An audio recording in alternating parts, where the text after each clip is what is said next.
Dari dalam negeri, kasus aktif COVID-19 di Indonesia terus mengalami penurunan.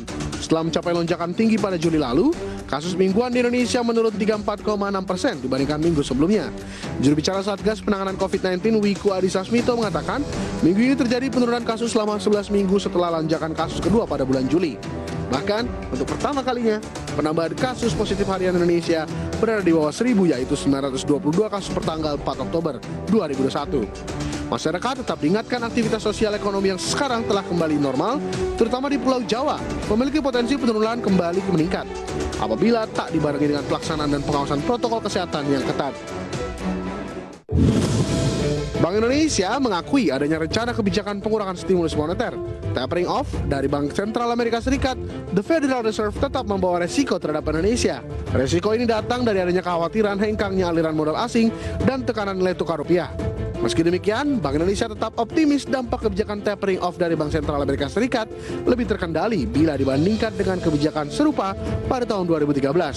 Hal ini dengan melihatnya beberapa aspek diantaranya, komunikasi The Fed yang lebih jelas dan terbuka. Dengan demikian, Bank Indonesia sudah bisa menyusun strategi antisipasi dengan bauran kebijakan.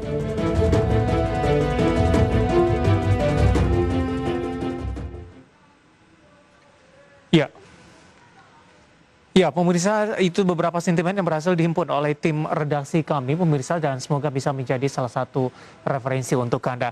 Selanjutnya, saya akan sampaikan bagaimana posisi penutupan perdagangan di sesi pertama. Sesi kedua masuk kami, indeks harga saham gabungan, di mana indeks harga saham gabungan mengalami penguatan yang cukup signifikan di atas 2%, pemirsa, tepatnya di 2,06%, dan indeks harga saham gabungan ditutup di level 6.417.323. Secara intraday tradingnya, pemirsa, di pembukaan sesi pertama pada pagi tadi, indeks harga saham gabungan dibuka di level 6.313.653, sementara level tertinggi yang disentuh di sepanjang perdagangan hari ini sempat menduduki level 6.441.504, sementara level terendah di 6.307.19.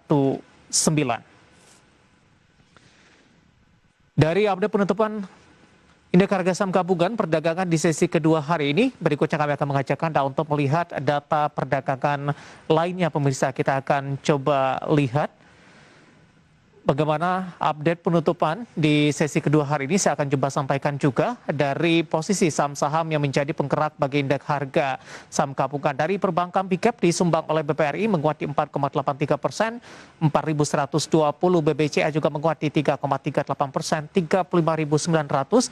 Astra Internasional cukup signifikan menguat di 7,66% di 5.975. Perbankan big cap lainnya, BBNI menguat di 5,26% di level 6.000, sementara Telkom menguat di 2,45%, 3.760. Sementara perbankan big cap lainnya, BMRI menguat di 2,72%, 6.200. Dan saham-saham pertambangan batu bara dari komoditas tampaknya masih melanjutkan penguatan, pemirsa. Adaro menguat di 1,91%. Dari update pasar domestik, berikutnya kami akan mengajak Anda untuk melihat bagaimana data terakhir dari Bursa Asia yang berhasil dihimpun oleh tim redaksi kami. Dapat Anda saksikan juga di layar televisi Anda, di mana Nikkei melemah di 1,05%, kemudian STM menguat di 0,40%, Kospi melemah di 1,82%, dan Hang Seng melemah di 0,44%. Bagaimana pergerakan nilai tukar rupiah terhadap sejumlah mata uang asing berikut ini, pemirsa? Terhadap dolar Amerika Serikat di 14.243 rupiah, terhadap euro di 16.491 rupiah, pound sterling di 19.372 rupiah, dan yen Jepang di 127,54 rupiah.